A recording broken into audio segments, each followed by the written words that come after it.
Corona विषाणूचा प्रादुर्भाव रोखण्यासाठी प्रतिबंधात्मक उपाययोजनांची प्रभावी अंमलबजावणी करण्यासाठी जिल्हा प्रशासनाकडून संचारबंदीचे आदेश पारित करण्यात आले आहे। संचारबंदीचे उल्लंघन करणाऱ्याविरुद्ध फौजदारी दंडात्मक कार्यवाही करण्यासंदर्भात जिल्हा प्रशासनाचे आदेश पारित आहे। यामध्ये सार्वजनिक जागेवर थुंकणे दंड 500 रुपये, मास्क न लावणे दंड 200 रुपये, सोशल डिस्टन्सिंग न राखणे अशी दंड तरतूद आहे।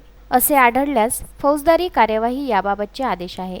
संचारबंदीचे होत असलेले उल्लंघन पाहता जिल्हा प्रशासनाकडून विकास मीना यांच्या नेतृत्वाखाली भरारी पथक कार्यरत आहे। मागील 4 दिवसापासून पथकाने पठाणपुरा, लालखडी, रहमतनगर, वलगाव रोड, मसानगंज, फ्रेजरपुरा, यशोदानगर, महादेवखोरी, बडनेरा, क्रांतीनगर, शंकरनगर, एकनाथपुरम इत्यादी ठिकाणी कार्यवाही केली आहे। 62 दुकान प्रतिष्ठानांवर दंडात्मक कार्यवाही करून 87,200 रुपये दंड वसूल करण्यात आला आहे व 4 दुकानदाराविरुद्ध फौजदारी स्वरूपाची कार्यवाही करण्यात आली आहे।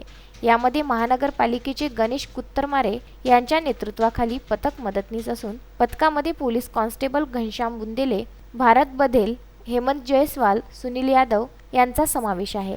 शहरातील दुकानदारांनी तसेच नागरिकांनी संचारबंदीचे उल्लंघन केल्यास दंडात्मक व फौजदारी कार्यवाही होत आहे। ही बाब विचारात घेऊन उल्लंघन करू नये व आवश्यकता असल्यास घराबाहेर पडावे असे आवाहन महानगरपालिकेने केले आहे। Vidarbha news bureau, Amravati.